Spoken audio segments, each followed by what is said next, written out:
더 이상 맛이 없어서 안 먹는 게 아니라 한 번씩 컨텐츠 소비가 끝났기 때문에 다음 유행 디저트로 이동하는 겁니다. 이동을 하는 거예요, 다른 쪽으로. 그러니까 그 수요가 그 수요인 거죠. 네, 안녕하세요, 샴플지입니다. 오늘 말씀드릴 주제는 탕후루 가고 요거트 아이스크림 돌풍, 디저트 창업이 성공하려면 어떤 요소들이 있어야 될까? 제 얘기입니다. 제 개인적인 얘기예요. 디저트 창업을 하시려는 분들이 굉장히 많은데 어떤 기준을 가지고 해야 될까? 이런 거 정도의 참고 정도? 맞다는 얘기는 아니니까요. 참고 정도만 하십시오. 요즘 뭐 요아정이라고 해서 되게 유명하더라고요. 찾아봤는데 굉장히 훌륭한 브랜드고, 훌륭한 브랜드다 보니까 또 이번에 뭐 400억을 받고 팔렸다. 훌륭합니다. 홈페이지를 보면은 너무나도 가맹 문의가 많아가지고 지금 홈페이지가 마비가 됐대요. 어쨌든 탕후루가 미친듯이 망하고, 또 이제는 요거트 아이스크림의 정석이라고 하는 요아정이라고 하는 필두로 이제는 요거트 아이스크림이 많이 생겼죠. 디저트 시장을 지금 강타한 상황입니다. 일단 우리가 디저트에 대해서 알아야 되는데, 디저트라는 건 일단 식사는 아니죠. 간식이죠, 간식. 간식이면서 기호식품, 좋아하는 거 먹듯이 남자를 담배 피우는 거랑 비슷한 거잖아요. 근데 디저트라고 하는 거는 흐름을 탈 수밖에 없는 수명을 지녔습니다. 이거를 좀 풀어서 좀 얘기 좀 해보려고 하는데, 그러면 과연 어떤 디저트가 오래 살아남을까? 이런 것들 많이 생각하잖아요. 벌집 아이스크림도 나왔다가, 대만 토스트도 나왔다가, 대왕 카스테라 나왔다가, 탕후루도 나왔다가, 어떤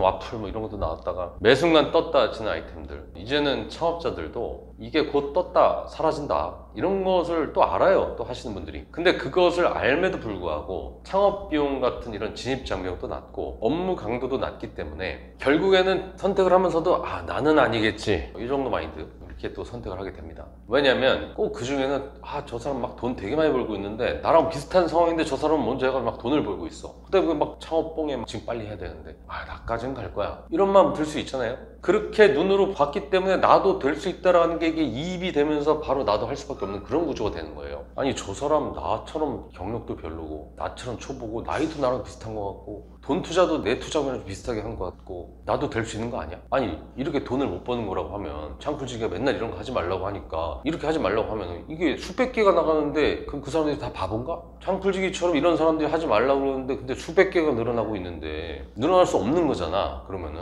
어느 정도 검증이 됐으니까 늘어난 거겠지. 그러니까 나는 여기서부터 조금 더 노력해서 살아남기로 하자, 이런 생각을 갖게 되는 겁니다. 근데 결국에는 초기에 반짝 운 좋았던 사람들 일단 벌고 털고 나오고, 대부분의 초보들은 그 알량한 투자금 몇 푼 가지고 있던 거 다 날리고 사라집니다. 그러면은 디저트 카페 창업으로 성공하려면은 어떤 요소들이 있어야지 좀 될까? 이건 제 개인적인 피셜이니까 그냥 참고만 하세요. 첫 번째는 우리 엄마 아빠가 먹던 디저트인가, 이겁니다. 이거는 디저트 수명과 관련된 건데, 가령 예를 들어서 팥빙수라고 쳐요. 빙수라고 칩시다. 이거는 할머니 할아버지 때부터 먹던 거죠. 이거는 호불호의 문제가 아니라 유전자적으로 내려왔던 겁니다. 아이스 깨끼부터 팥빙수, 이거는 유행이 아니기 때문에 오래 갈 수 있어요. 호두과자는 어떨까요? 이것도 가능할 수 있죠. 왜냐면 오래전부터 천안 호두과자 할머니가 만드시던 디저트니까 호불호 없이 그냥 입에 맞게 전달돼서 내려왔기 때문에 지금도 코코호두가 몇백 개가 있는 겁니다. 우리가 요즘 할메니얼이라고 부르는 약과를 먹고 모찌를 먹고 미숫가루를 먹고, 그 양갱이 언제적부터 먹었다고 밤양갱까지 메가히트를 쳤잖아요. 이거는 그 할머니 때부터 엄마 입맛부터 내려와가지고 나의 입맛까지 됐기 때문에 여지껏 한 번도 안 먹었던 것도 오늘 처음 먹었는데도 맛있네? 거기다가 프리미엄으로 다 재료를 넣잖아요. 프리미엄으로 업그레이드된 약과 호두과자, 양갱, 이렇게 되는 거 결코 우연이 아니란 얘기예요. 반면에 벌집 아이스크림 엄마가 먹었었나요? 할머니가 아세요? 대왕 카스테라? 대만을 우리가 언제 갔습니까? 엄마가 언제 먹어봤어요?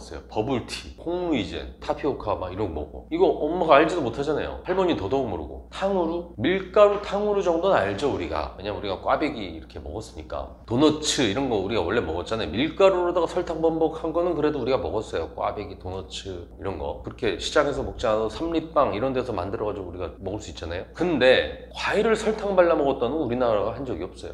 우리 조상들이 먹던 방식이 아니란 얘기입니다. 그렇기 때문에 인위적으로 인기를 올리는 거예요. 인스타그램 같은 SNS, 유튜브, 포털에서 띄우고, 연예인들이 띄우고, 그걸로 돈 벌겠다고 사업하는 사람들이 띄웁니다. 그러면 일단 다들 한 번씩은 먹죠. 그 다음은 더 이상 맛이 없어서 안 먹는 게 아니라 한 번씩 컨텐츠 소비가 끝났기 때문에 다음 유행 디저트로 이동하는 겁니다. 이동을 하는 거예요, 다른 쪽으로. 그러니까 그 수요가 그 수요인 거죠. 취향대로 자기 취향 확고하게 난 대만 카스테라야. 난 확고하게 대만 카스테라만 먹을 거야. 앞으로 난 이것만 먹을 거야. 이런가요? 나는 요거트 아이스크림 난 모르겠어. 난 탕후루가 내 입맛에 맞던데. 난 평생 탕후루야. 나에게 디저트는 탕후루야. 이러지 않는단 말이에요. 그렇기 때문에 생명력이 짧을 수밖에 없는 겁니다. 두 번째는 최소 30만 명 이상의 유효 수입 보장. 최소 30만 명이라는 건 수도권이라고 따지면 최소 시단 이상권 의미예요. 구리시라고 하는 곳이 있다고 치자고요. 그러면 구리에 딱 하나 있으면 됩니다. 서울에서는 9단 이상권으로 들어가면 됩니다. 만약에 지금 제가 있는 서울시 송파구로 치자고요. 여기에 인구는 30만 명이에요. 그러면 송파구에 하나 들어가면 돼요. 이건 인정. 예를 들어서 송파구를 대상으로다가 요거트 아이스크림 하나 있든가, 요아정을 하든가, 아니면 탕후루 중에 왕과 탕후루를 하든가, 아니면 대만 카스테라 하든가, 30만 명이 모이는 롯데월드 타워가 있다고 치자고요. 그럼 뭐 30만 명 송파구민이 거기 가잖아요. 그럼 거기 들어가면 돼요. 거기서 벌집을 하든 대만 카스테라를 하든 탕후루를 하든 상관없습니다. 가령 예를 들어서 용산에 있는 KTX 역사가 있다고 쳐요. 거기 들어가면 됩니다. 값비싼 수수료를 내도 상관없어요.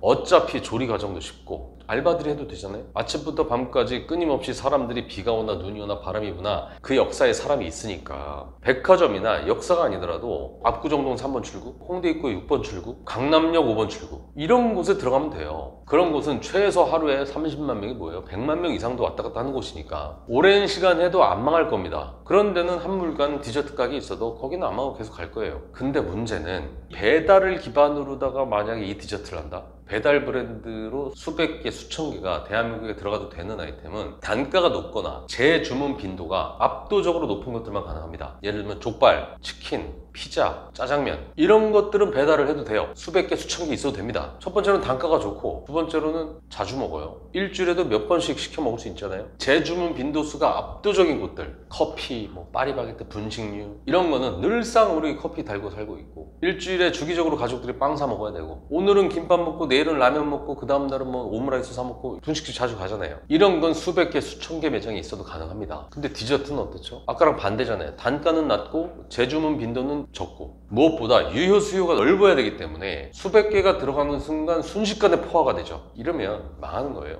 그러면 그런 창업을 해서 창업이라는 게 무조건 돈뿐만이 아니고도 뭐 배울 수도 있잖아요. 근데 그런 것들을 하면 뭐 배우는 거라도 있나? 배울 건 하나도 없죠. 그저 내 돈 들여서 내 몸 갈아 넣어서 초기에 핫할 때 미친 듯이 일하다가 어느 순간 이게 완만한 하강이 아니라 급강하로 떨어지면서 딱 벌어서 밥만 먹고 사느라 투자한 돈 뽑지도 못하고 그냥 끝나든가 아니면 처음부터 투자금 회수는커녕 간신히 버티면서 하든가 안 그래도 뻔한 투자금 그것마저도 날려버리고 이거라도 자리 잡고 안 하면 대안이 있어요. 지금 돈 여기다 다 꼬라박고 몸뚱이 하나 두고 지금 하는 건데 매출 떨어지고 인기 떨어지면 그 안에서 그냥 멀뚱히 지금 있는 상황 딱 그 상황이에요. 그렇다고 제가 앞서 이야기한 그 한물간 브랜드들이 다 망했냐? 그건 아니죠. 다 생존하고 있습니다. 지금 다들 망해가지고 지금 남아있는 디저트 브랜드들 본인은 경쟁자 없이 지금 그 상권에서 유유자적하면서 지금 살아남고 있어요. 자기 동네에서 예전에 만났는데 유일한 지금 대만 카스테라 매장 좀 살고 있고요. 탕후루 역시 지금 다 망하고 홀로 남아서 또 하는 데들이 있습니다. 결국 레드오션이 그게 다라면 다시 또 블루오션이 된다는 거예요. 지금 다 망했다고 생각하고 있는 대만 카스테라가 있다고 치자고요. 근데 만약에 우리 동네에 파리바게뜨가 있어. 근데 그 옆에 차렸다고 쳐요. 안 될까요? 오히려 이젠 희소성 때문에 이제는 되는 겁니다. 고객들은 이러지. 나 예전에 이거 엄청 사 먹었었는데 다 없어진 줄 알았는데 여기 또 생겼네. 야 우리 동네 여기 생겼네. 야 대만 카스테라 하나 하고 소금빵 같이 사가자. 한물 간 것들은 오히려 몇 개 조합하면 경쟁력 있게 할 수가 있습니다. 남들 다 할 때 그렇게 다 달라붙어서 결국 자기들끼리 살 뜯어먹다가 망하지 말고 그렇게 한바탕 광풍이 불었던 아이템을 경쟁자가 없는 곳에서 하면은 오히려 낫다는 겁니다. 그렇다면 궁극적인 디저트 창업이 성공하려면 어떻게 해야 될까요? 아까 말씀드린 1번과 2번을 합하면 됩니다. 엄마, 아빠, 할아버지, 할머니 때부터 사랑받아온 메뉴를 가지고 홍대 입구역 3번 출구에 들어가면 되는 겁니다. 예를 들어서 설빙에다가 밤양갱 합하고 호두과자 합해가지고 강남역 3번 출구 나와서 딱 보이는 2층에 30평 매장 이렇게 한번 차렸다고 쳐보자고요. 그게 망할까요? 디저트 카페 창업을 시도하려고 준비 중이신 초보 창업자분들이 계시다면 아주 약간의 힌트가 되시길 바라겠습니다. 이상 창불직이었습니다.